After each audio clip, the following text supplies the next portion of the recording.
Hello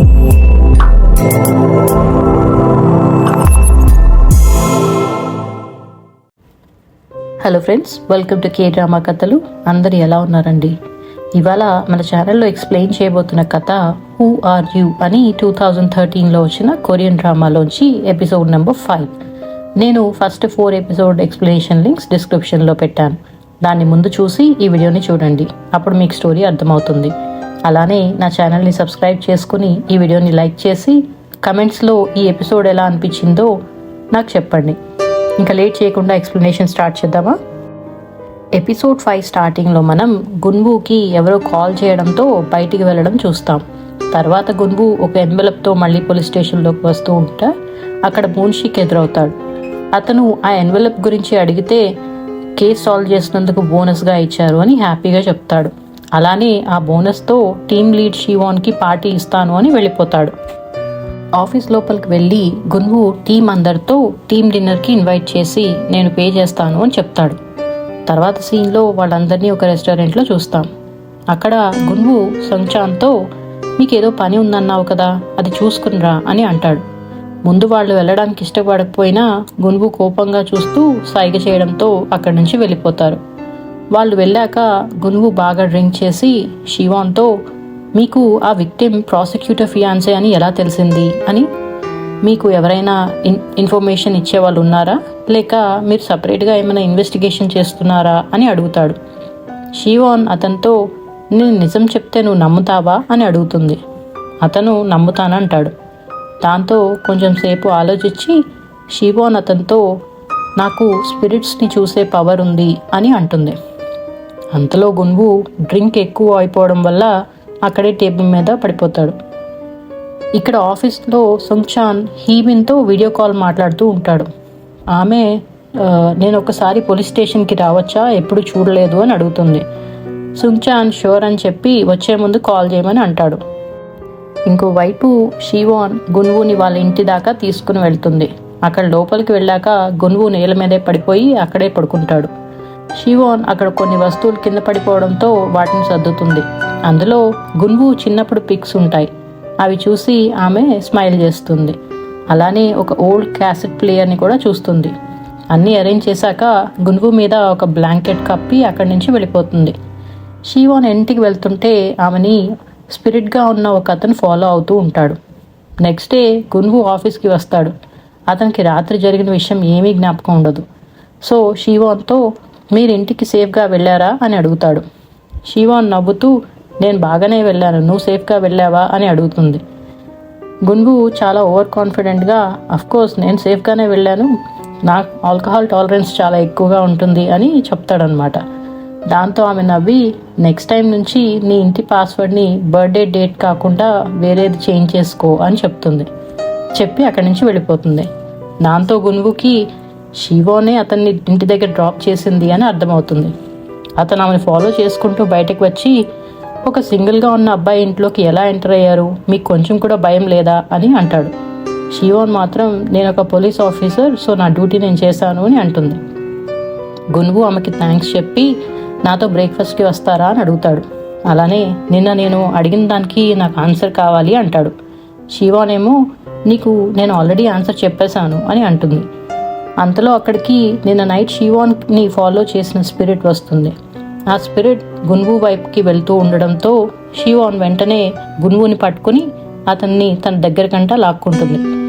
గున్వూ ఆమెతో అది అంత పెద్ద సీక్రెటా, సరే నాకు చెప్పండి, నేను ఎవరికీ చెప్పను అని అంటాడు.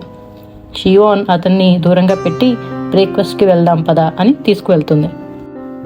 రెస్టారెంట్కి వెళ్ళాక షీవాన్ గున్వూతో నీ మీద ఎవరికైనా గ్రడ్జ్ ఉందా, లేక ఎవరైనా సస్పెక్ట్ని నీ వల్ల బై మిస్టేక్ చనిపోయారా అని అడుగుతుంది.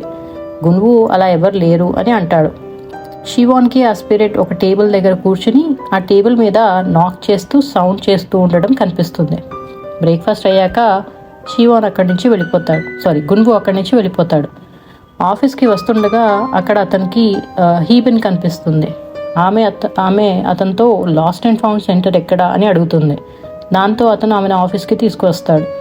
ఆమె లోపలికి రావడం చూసిన సంగ్చాన్ వెంటనే ఆ జూనియర్ ఆఫీసర్తో సహా టేబుల్ కింద దాక్కుంటాడు. హీబిన్ ఇక్కడ గున్వు అనే ఆఫీసర్ ఎవరు అని అడుగుతుంది. గున్వు నేనే అని ఆమెకు ఐడి చూపిస్తాడు. హీబిన్ అది చూసి సర్ప్రైజ్ అవుతుంది. అలానే అక్కడ పక్కనే ఉన్న బోర్డు మీద team members pics and details చూసి సంచాన్ ఒరిజినల్ నేమ్ అండ్ డెసిగ్నేషన్ తెలుసుకుని గున్వుకి సారీ చెప్పి అక్కడి నుంచి వెళ్ళిపోతుంది. షీవాన్ కూడా ఆఫీస్కి వస్తుంది. కానీ ఆ స్పిరిట్ ఆమె వెనకాలే ఫాలో అవుతూ ఏ సర్ఫేస్ ఎక్కడ కనిపిస్తే అక్కడ నాక్ చేస్తూ సౌండ్ చేస్తూ ఉంటుందన్నమాట. అంతలో ఆమెకి హీబిన్ కనిపిస్తుంది. హీబిన్ ఆమెను బయటికి తీసుకుని వెళ్ళి షీవాన్తో నేను షామన్ అని ఎవరికి చెప్పొద్దని రిక్వెస్ట్ చేస్తుంది. షీవాన్ కూడా ఓకే అని స్పిరిట్ సౌండ్స్ ద్వారా కమ్యూనికేట్ చేయడానికి ట్రై చేస్తాయా అని అడుగుతుంది. హీబిన్ ఆమెతో అవును, మనుషుల్లాగే అవి కూడా సౌండ్స్ అండ్ సైగల్ ద్వారా కమ్యూనికేట్ చేస్తూ ఉంటాయి అని అంటుంది. నెక్స్ట్ సీన్లో హీబిన్కి అక్కడ వెళ్తూ ఉండగా హ్యూంగ్జూ ఉన్నారు కదా, షీవాన్ చనిపోయిన బాయ్ ఫ్రెండ్, అతని స్పిరిట్ కనిపిస్తుంది. దాంతో ఆమె అతనికి కార్డ్ చూపించి ఏమైనా హెల్ప్ కావాలంటే నా దగ్గరికి రండి అని చెప్తుంది. నెక్స్ట్ సీన్లో షీవాన్ ఆఫీస్లోకి వస్తుంది. ఆ స్పిరిట్ కూడా ఆమెను ఫాలో అవుతూ ఆఫీస్లోకి వచ్చి టేబుల్ మీద నాక్ చేస్తూ సౌండ్ చేస్తుంది. దాంతో షీవాన్ ఈసారి తన పెన్తో టేబుల్ మీద ఆ స్పిరిట్ చేసినట్టు నాక్ చేస్తూ సౌండ్ చేస్తుంది. అది విన్న గున్వు ఆమెతో నన్ను పిలుస్తున్నారా, ఎందుకంటే మీరు చేస్తున్న సౌండ్ మార్స్ కోడ్లో నా పేరు అని అంటాడు. ఆమె లేదు, నేను పిలవడం లేదు అని అంటుంది. గున్వు బయటకు వచ్చి మూన్సిక్ని కలిసి షీవాన్కి అన్నీ ముందే తెలిసిపోతున్నాయి, ఆమె ప్రతి కేసుని ఈజీగా సాల్వ్ చేస్తుంది అని అంటాడు. కానీ మూన్సిక్ మాత్రం ఆమె ఒక కేపబుల్ డిటెక్టివ్ కాబట్టి కేసెస్ని ఈజీగా సాల్వ్ చేస్తుంది అంటాడు. గున్వు లేదు, ఆమెకు మార్స్ కోడ్ కూడా తెలుసు, ఆ మార్స్ కోడ్ తెలిసిన వాళ్ళు మన పోలీస్ డిపార్ట్మెంట్లో చాలా తక్కువ ఉన్నారు అని చెప్తాడు. మూన్షేక్ నీకు కూడా తెలుసు కదా అంటే మా ఫాదర్ షిప్లో పనిచేయడం వల్ల నాకు ఆ మార్స్ కోడ్ గురించి కొంచెం తెలుసు అని అంటాడు. అలానే షీవాన్ ఇక్కడ ఏదో సీక్రెట్ మిషన్ మీద వచ్చి ఉంటుంది అని డౌట్గా చెప్తాడనమాట. లోపల షీవాన్ గున్వు గురించి డేటాబేస్లో చెక్ చేస్తూ ఉంటుంది. దాంతో ఆమెకి వాళ్ళ ఫాదర్ గురించి తెలుస్తుంది.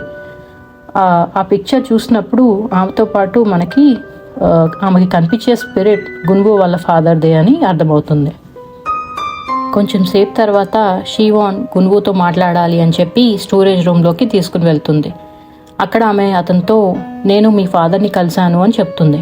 కానీ గున్వు మాత్రం మా ఫాదర్ చాలా ఇయర్స్ బ్యాక్ చనిపోయారు అంటాడు. దాంతో ఆమె నేను స్పిరిట్స్ని చూడగలను, అందుకే ఇన్వెస్టిగేషన్లో ప్రతిసారి నీకంటే ఒక అడుగు ముందే ఉన్నాను అని చెప్తుంది. అలానే ఆ మార్స్ కోడ్ కూడా మీ ఫాదర్ ద్వారానే నాకు తెలిసింది అంటుంది. గున్వుకి చాలా కోపం వచ్చి ఆమెతో మీరు ఏం సీక్రెట్స్ దాస్తున్నారో నాకు తెలియదు, కానీ ఇందులో ఫ్యామిలీని ఇన్వాల్వ్ చేసి మీరు లైన్ క్రాస్ చేస్తున్నారు అని అంటాడు. ఇదే నా లాస్ట్ వార్నింగ్ అని చెప్పి ఇంకొకసారి మా ఫాదర్ గురించి మాట్లాడొద్దు అని సీరియస్గా చెప్పి అక్కడి నుంచి వెళ్ళిపోతాడు.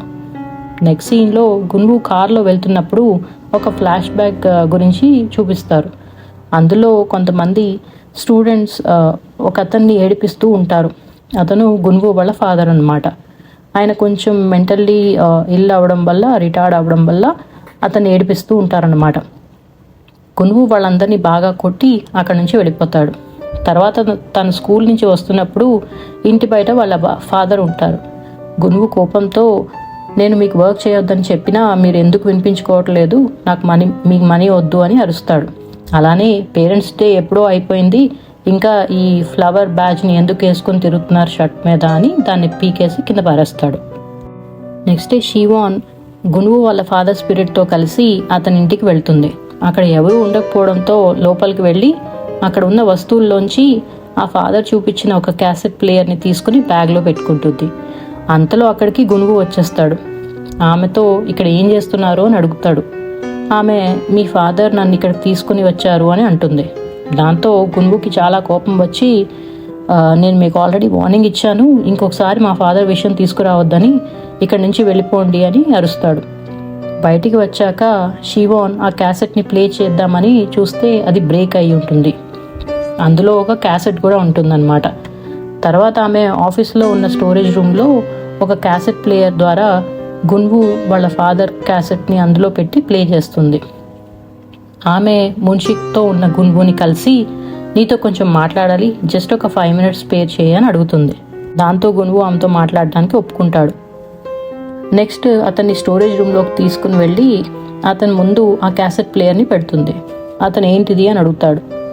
ఆమె మీ ఫాదర్ నీ బర్త్డేకి ఇది గిఫ్ట్గా ఇద్దాం అనుకున్నారు, అందుకే ఆయన స్పిరిట్ నా దగ్గరికి వచ్చింది అని, అందులో ఆ క్యాసెట్ ప్లేయర్లో ఒక క్యాసెట్ ఉంది, అది విను ఒకసారి అని చెప్తుందన్నమాట. గునువు ఆ క్యాసెట్ విన్నప్పుడు అందులో వాళ్ళ ఫాదర్ యాక్సిడెంట్ అయినప్పుడు చెప్పిన ఫైనల్ వర్డ్స్ ఉంటాయి. షీవాన్ గునువు దగ్గరికి వెళ్ళి నువ్వు ఇచ్చిన పేరెంట్స్ డేకి ఇచ్చిన ఫ్లవర్ మీ ఫాదర్ షర్ట్ మీద ఇంకా ఉంది అని అంటుంది. అదంతా విని గునువు ఏడుస్తూ ఇదంతా మీకు ఎలా తెలుసు అని అడుగుతాడనమాట. ఆమె మీ ఫాదర్ నువ్వు ఇలా రిగ్రెట్ వదిలేయాలని చెప్పేసి నా దగ్గరికి వచ్చి ఉంటారు అని అంటాడు. అలానే ఎందుకు నాకు మాత్రమే ఈ స్పిరిట్స్ కనిపిస్తున్నాయో తెలియదు, కానీ ఇదే నా డెస్టినీ అనిపిస్తుంది అని అంటుంది. సడన్గా అక్కడ లైట్స్ అన్నీ ఆఫ్ అయ్యి మళ్ళీ ఆన్ అవుతాయి. మనకి అక్కడ హ్యుంజూన్ స్టోరేజ్ ఎంట్రన్స్ దగ్గర నుంచి వాళ్ళిద్దరిని చూస్తున్నట్టు చూపిస్తారు. అంతేనండి, దాంతో ఎపిసోడ్ 5 కంప్లీట్ అయింది. మీకు ఈ ఎపిసోడ్ ఎలా అనిపించిందో నాకు కమెంట్స్లో చెప్పండి. అలానే నా ఛానల్ని సబ్స్క్రైబ్ చేసుకుని ఈ వీడియోని లైక్ చేయండి. మళ్ళీ నెక్స్ట్ ఎపిసోడ్ ఎక్స్ప్లెనేషన్లో కలుద్దాం.